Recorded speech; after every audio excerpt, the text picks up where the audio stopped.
Hi there, I'm Richard Lewis reporting for cadred.org, and as promised, I have got possibly one of the most popular League of Legends players in the world with me, representing Fnatic here at Meltdown on Caledonian Road, London, UK. It is, of course, the beautiful Xpeke, or as Reddit seems to like calling you, Xpeke. Were you aware of that nickname? Yeah, I was. I had so much fun when I see that name. It's appropriate, believe me. My nipples are erect just talking to you now, so we'll probably cut that. But anyway, it's great to get some time with you. And what I want to just talk to you about first of all is, you know, the demands of being this super high-profile League of Legends player. You travel around the world. You do promotional events like this one. First of all, how are you finding it all? It's a very different world to where esports was 2 or 3 years ago. I don't know, I like it. I like to come into these places. Like the only thing I don't like from this is when I have to play with the fans. Like, yeah. I don't like that actually, because it's like, I don't care spending all my time, hours here talking to them. I love that. Like, I'm just walking, drinking, and people just come and asking me questions, whatever questions. Some of them ask me about the game, some of them ask me about my life, some of them ask me about anything, and I like that a lot, because it's like, I don't believe it that some people is interested on my life at all, so it's really cool. What about specifically the UK, London? I don't know how many times you've been here before. First time here. So this is the first, so what have you thought of it? I don't like the weather, that's for sure. That goes without saying, yeah. That's something I didn't like. Rain, except today, it rained every day. Today was a nice day, but and besides that, it's good. It's really expensive place, but it's good. It's like, I don't know, a nice city. You can go out. There's a lot of people in the street, so you feel the life. Like, it's good to go out or to spend holidays here. What about the UK fans? Are they different to other fans around the world you've met? I mean, I saw you over at the bar. Everyone was taking photos of you. Like, you know, I mean, you're still hugely popular here, but are the UK fans a little bit different?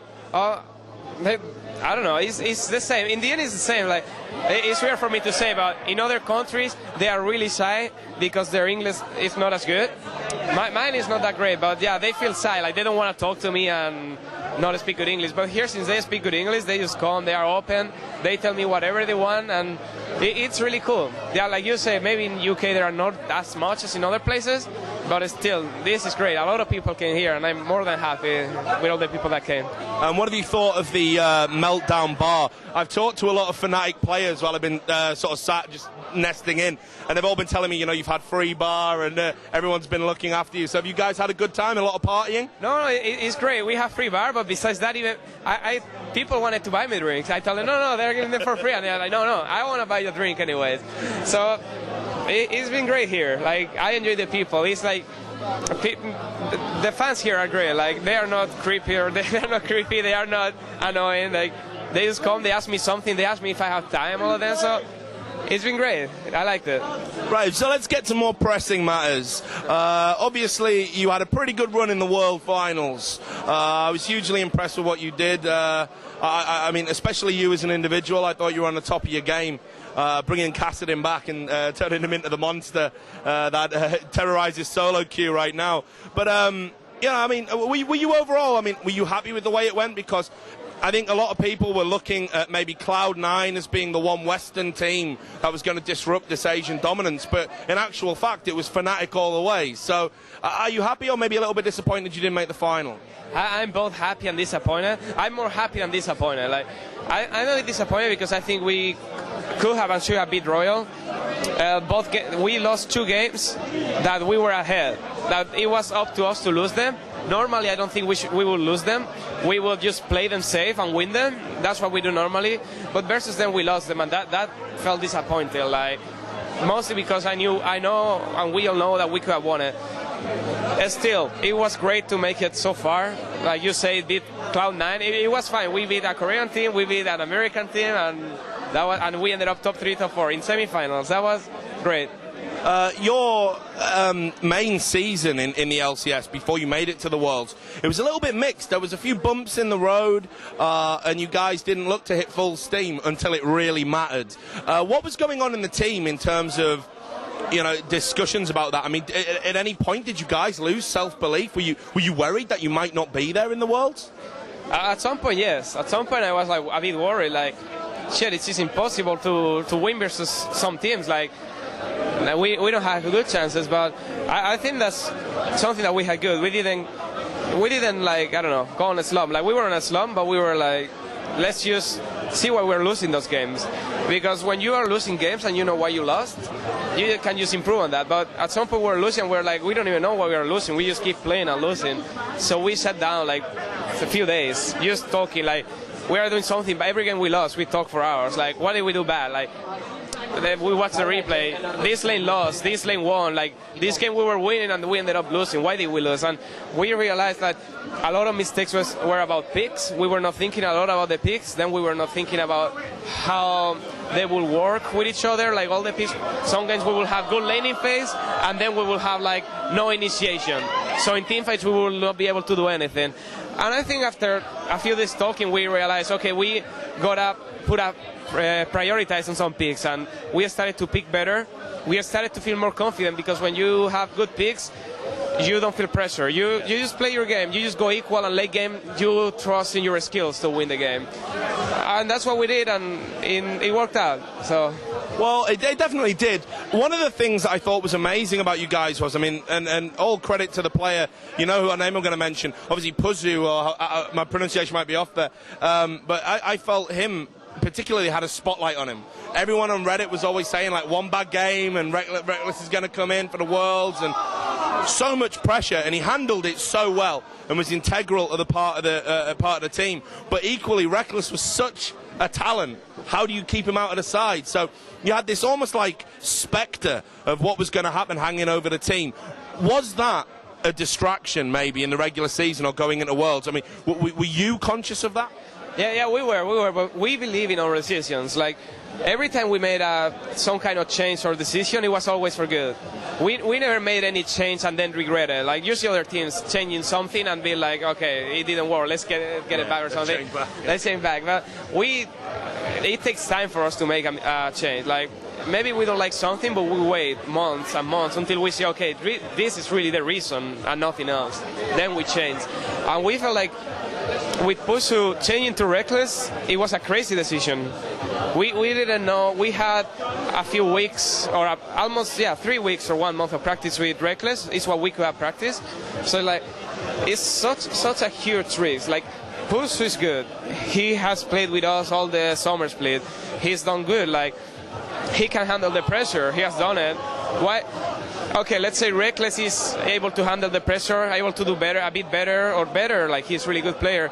Still, I think Pusu deserved it, and it was safer to go with Pusu. Like, he has proved himself already. Why would you take away his opportunity if he has proven that he deserves it?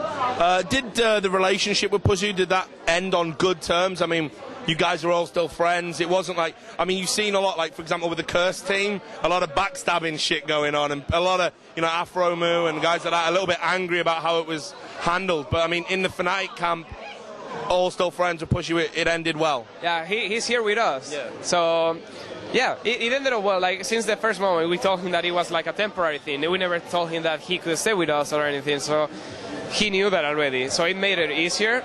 But still, he became a friend. It was like, at some point we were talking about it, and it kind of sucked, no? Like, he's a friend, he's playing good, why do we have this decision? But in the end, that's what we agreed at the first place. But it ended up well. He's with us, he's fine. We hope that he finds a team that he likes. If he doesn't, he can stay with us as a sub, play sometimes. And I don't know, I hope the best for him, and I like him as a friend, so I hope I can keep contact with him. So let's talk about the young guy that's coming in, Reckless. A phenomenal talent. I believe I had the pleasure of watching him when he was with the Copenhagen Wolves guys. Just an amazing, marksman, as they like to say these days. Are you guys excited about the upcoming season and what that change is going to bring to the team? Yeah, we have no idea how it's going to be. Like, he was really good. He's probably still really good. We don't know how he's going to go with the team, because we will need some time to practice, but we're excited. Like, I think this is the team we wanted a year ago, and we have it now with him. Like, this is the team we thought last year we could win Worlds with. We still did great with Pusu. We did better than we thought, so we were happy, but this is the team last year we thought we could win Worlds with. So let's see how we do this year. Like, we're going to practice a lot with Reckless. Hopefully it goes as good as last time, and we can go for the goal this year.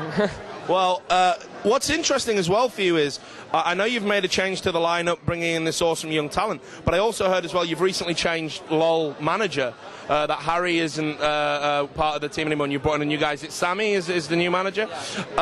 So let's talk about that, because I don't think a lot of people in esports understand what managers actually do. So could you tell us what the thinking in that decision was, and what Sammy brings to the group? Difficult question. Okay, yeah, it is, because it was a lot of decisions, so I cannot tell them all. But it's the manager is not the same as a coach. Manager is just a manager. It's more on the business part. But pretty much what he makes sure is like, let's say it's simple. It's like having your mom there taking care of you. Like, he's the guy that tells you, you have been doing this too bad. You have been doing this too good. You need to take care. You need to do this and put your schedule. Like, so you don't have to worry about stuff. You know, like, some nights you might, we are players, we're young. Some nights we might play until late or go out, and he's like the guy there to take control of that, like tell you, you shouldn't do that, like that's wrong, you should take care, you should control that. And it helps. He's not a coach or an analyst, but he's a manager, and it helps a lot. And I don't know, it does a lot. Having a good manager that you're a friend with and that can give you a different opinion, it's always good. I want to talk to you as well about your own individual performances. I think right now there was probably a period of time where you were still developing and improving. This season, I think you've really elevated yourself to being not just because you've got a great personality and you're instantly recognisable, but I think people appreciate you for your skills now, and you've gone up against the best and you've held your own. I mean, how have you developed your own talents as you've been going through? I mean, it can't just be as simple as practice, right? There must be a secret. What's yours? Just, how do you say this? I don't know this word, but the wanting to improve. I don't know how you say this, wanting. Yeah, wanting to improve, wanting to be the best, kind of. Hunger, yeah, hunger for being the best. That was my motivation, like playing versus someone better than me. At first, I remember a year ago or something, I would be like, shit, I know this guy's better, and I don't want to play versus him because he's just gonna do better than me and kill me. But no, when LCS started, I was like, I like to play with all these people. I like to lose these games because I learn so much from them. Like, they do stuff I don't know. I learn it. I get better versus them because I know what they do, and I can get the best of everyone for myself. So I can get my own play style from the ones that I think are better than me at some points, at some things. And I think that's what made me improve so much, that I learned how to take the most out of every loss. Like, I lost my lane. Why did I lose it? Like, this guy did something different that made him have more impact on the game. I'm going to try to do that myself. Or if I know he's doing that, I'm going to try to do something else. And that's why I improved a lot, pretty much. I see myself in replays from a year ago, and I see me now, and I'm like, I did improve a lot. Like, you definitely did. Where do you rate yourself currently in terms of all of the mids from all around the world? Do you place yourself top 5, top 3, top 10? No, it's hard to tell. Right now I haven't practiced that much in the last month, so I don't think I can even say top 10 or top 20 or like, even in Europe I don't think I can say top 10. I haven't practiced the last month. I need a lot of practice. But during Worlds, like, I think when Worlds started, I was really at a top 3, top 5 level, I think. Like, I'm not going to say top 3 because there are maybe other players that didn't make it to Worlds and were better, but the players from at Worlds, I think I was top 3, top 5. Yeah. You mentioned players that didn't make it. There was a lot of people kind of complaining about some of the teams that didn't get to go to Worlds and the bye system. And what did you make of that? Obviously, it kind of worked out for you, but it could have been bad. It could have gone bad for you. Yeah. Do you think the system will be revised in Season 4, maybe? I hope so. The buys, mostly the buys were bad, and the way they were given, just by the All-Star. Like, it doesn't even make sense that the All-Star team is the one deciding how many teams are gonna go, what teams are gonna get a buy. Like, Lemon Dogs, for example, were doing really good. Yeah. They were not even at Season 1. No one of them played the All-Star. And because of some other people, they couldn't get a buy, even if they won or something. So I find it unfair. I think the tournament should be just a tournament. No one should have advantage, no matter what. Like, buys shouldn't be given. I don't think so. I think all the teams should be in groups. Maybe make more groups. maybe not. Or if you give a bye, give it to everyone, not to everyone but one or two teams. I think it should just be fair. The only problem I see with it is that they based it on the All-Star game. Has Riot spoke to the pros? Because I know they talked to the pros about meta changes, balancing, tweaking. Have they talked to you about tweaking tournament format? They haven't told us about that. They always tell us, I mean, like, we're thinking about this, we're thinking about that, but then they haven't told us anything big. They have told us that they will look into the All-Star and the next World Championship mostly. Yeah, like, they want to make it better, of course. They know it felt a bit with the All-Star thingy, but they want to make it better, and they know it. So they will ask us at some point. They will do what they think is better, and it's good. They actually talk to us. When they have a decision made, they'll tell us, okay, we think this is the best. What do you guys think? So it's good. So looking ahead to Season 4, lots of changes. I mean, the game is going to be pretty much unrecognisable from what I've seen on the public beta and whatnot. How does that fit in with your I mean, Fnatic have a very recognisable style of play. It's very distinct. It kind of, the roaming style that you've made your own, that you running teleport in mid and being almost everywhere on the map at once. Is it going to be, a massive adaptation process for you? Are you guys a little bit worried about the changes because you have such a specific style, or are you looking forward to the changes? I'm looking forward to it. I like changes because it makes everyone improve, try new stuff, and every time there were 10 changes, we managed to adapt. So I think it's about practice. We're going to practice a lot. We're going to try to adapt to it, and I like changes. It makes it less boring. Let's say it was the same playstyle. It's fun, but it can get boring. And this is going to make changes. This is going to make other teams better. This is going to make us have to improve. We're going to have to improve and give more than what we're giving. So it's good. It keeps you motivated, and motivation is what you need to win. Okay, well, just some final thoughts then. Obviously, LCS, I mean, you guys are going to be going for gold again. Looking at all the roster changes that have come in, and we all know that the super team thing isn't happening anymore. Whoops. Although not whoops, it was for a bit, and then it wasn't. Whatever. But there's been lots of roster changes, and there's still roster changes to come. We all know what's going on. Where do you see Fnatic next season? Bearing in mind all of the roster changes, are you guys still the best team in Europe? Okay, this is more about us than the other teams. I think if we play like we did last year, even better because we are reckless, let's say that. If it actually went like it should go, I think we will be a top 2 team. Like we will end up number 1, number 2. Of course, if we don't get to play as good, I have no idea. But I don't see it that bad because it's like, Lemon Dogs was good. Lemon Dogs was super good, Nib was good. Now Lemon Dogs doesn't have any team, and Nib is super good. So you kind of remove one good team. SK, right now I don't know how they are gonna do, but they were becoming really, really good, and now they have to start again from zero. I don't know how good they are. The super team is not happening, so that's another thing we'll have to worry. Or it might happen. I have no idea. I honestly, I hear one day it's happening. Yeah, I know. I think with Edward out the equation now, because it was like Edward and Freeze were they were like Edward so wanted to play with him, and it didn't work out that way. So I don't think it can happen conceivably without it now, which is a shame. But yeah, I think, this is my opinion, I think because you guys have had that continuity and actually not made a lot of changes, I think it's going to give you guys a massive head start. Hope so. I think so too. I think we are going to practice a lot. I hope we can get to a good level, a decent level. And I really think if we manage to step it up, individually get the skill level again good, I think we will make it like a top 2. Well, look, it's been great to talk to you. Again, don't worry about your English. It's probably better than mine. Impeccable stuff. Great answers, and enjoy the rest of the event, what's left of it.